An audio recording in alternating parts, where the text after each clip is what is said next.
Good evening, everybody. It's Red here from Red Fowler Outdoors. I'm just at the back of the camper now at a buddy's place, and we're just going to do a quick walk through here of the camper and everything.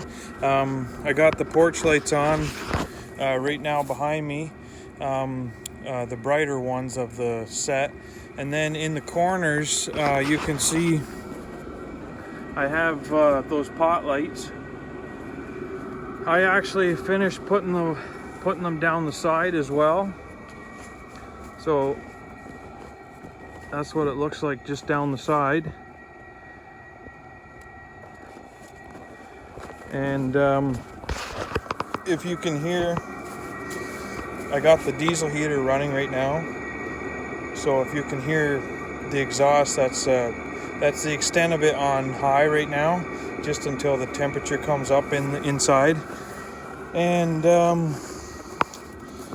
this is the cooler that I installed the battery in.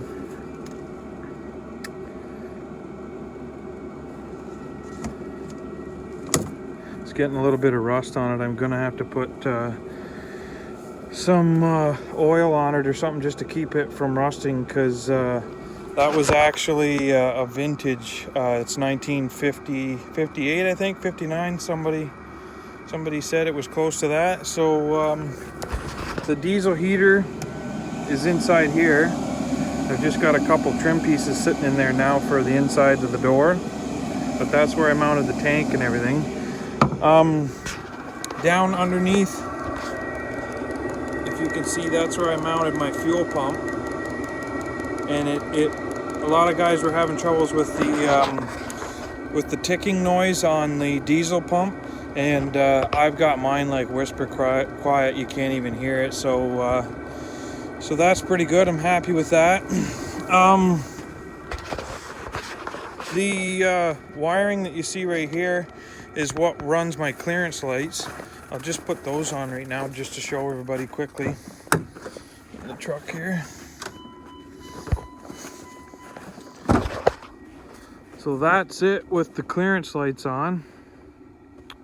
And actually, the first night that I got the camper in the back of the truck, I was going to a friend's place to do the door trim and seal the inside of the door just to make it airtight. And I hit a deer actually with the front of my truck. So you can't see the damage there very well, but I'm missing my signal light. It's laying inside on the floorboard. And bent the bumper up a little bit, and actually you probably saw my hand when I was opening the trunk there, the battery box and whatnot, right there. I cut it pretty good with my knife. I just sharpened it, and I thought I would skin the deer and just get it used up so that I didn't have any waste, because if you watch the other videos, I wasn't successful hunting this year. So I was fortunate enough to get all the meat from the deer that I hit with the truck. There wasn't very much waste, but because I cut my hand pretty bad, I couldn't cut it up myself, so I ended up having to pay a butcher. So it's at the butcher shop right now, getting cut up. But I didn't show anybody, but those are the lock and the doorknob that we installed. And around here we had to recess these in because my door is so thick. I built it big and heavy because I wanted a real nice sturdy door. So we recessed these in and took a router around, made it all nice and smooth so you don't catch your hand on it. So I'll just get up here. I still got to make the steps. So now we're inside. I'll just turn those on. So these are the main lights. If you can see that there. So I got two in the center, and then I got one on each side over the bed. So these are going to be the main lights inside here. But when like you want to get towards bed or whatnot, I have softer lights, these right here, and I installed those. I'll just turn them off for a minute. I installed those all around on the outside, and you can see the window trim that me and my buddy did there around the windows. I'm getting curtains made right now. I just dropped the material off at the lady that's going to sew it. This is the wood stove that I made, and just below it there you can see the vent, and the bottom pine is not completed yet. That's where I'm gonna cut this off, and I'm just gonna mount the vent right there, like it's like a angled vent so that you can turn it to direct the flow of the air. So I'm going to leave that there so that when we come in from snowmobiling, we can put our boots right in front of it and dry our boots out really well. The wood stove, a few people had asked about it because it's so close to the bed. I'm going to use fire brick and build a surround around it so that it's basically insulated like an oven, like you would cook in your house, right? So that's the idea for that. And I did build this all myself.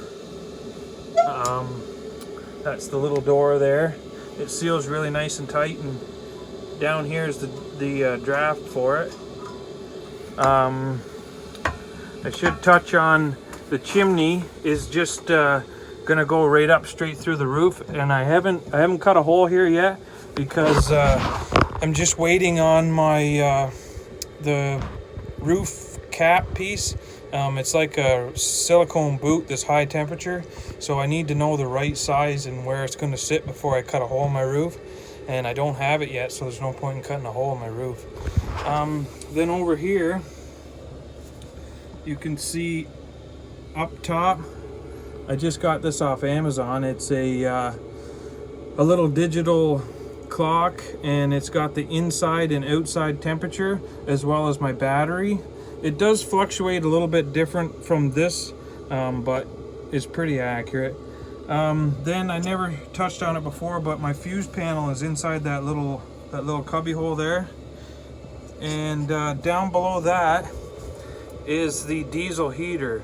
So this is the thermostat and the controls for the diesel heater, and I just put a little shelf on here so that when you're charging your phones up top there, you can just set them on the ledge. There's the trim around the door that we did at my buddy's.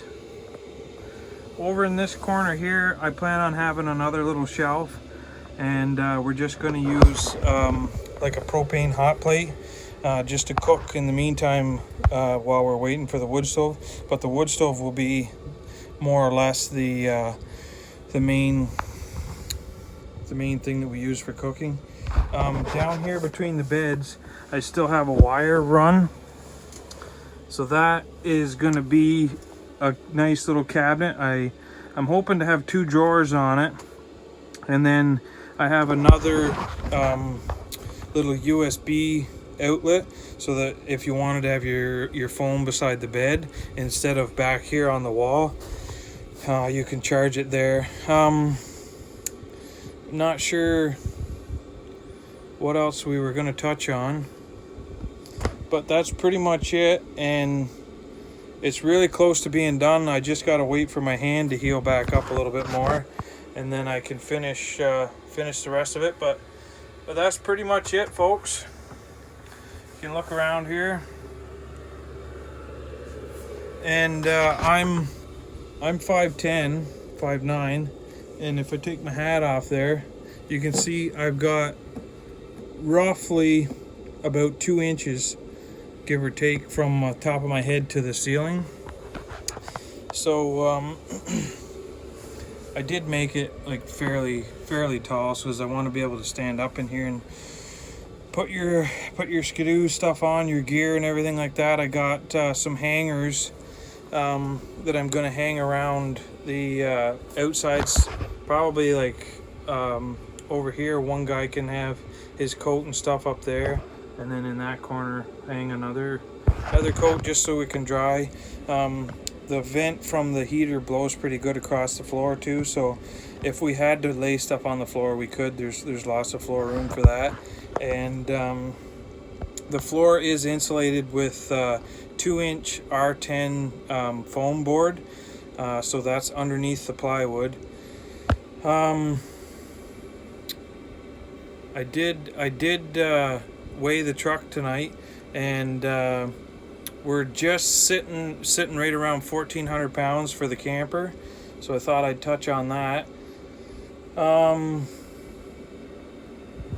Not sure what else we were going to touch on. I hope I answered most of people's questions. Thanks for the support once again, and next week we should be able to go skidooing. We're hoping for the first trip, so stay tuned for that, and that's pretty much it. Okay, thanks folks, we'll see you next time.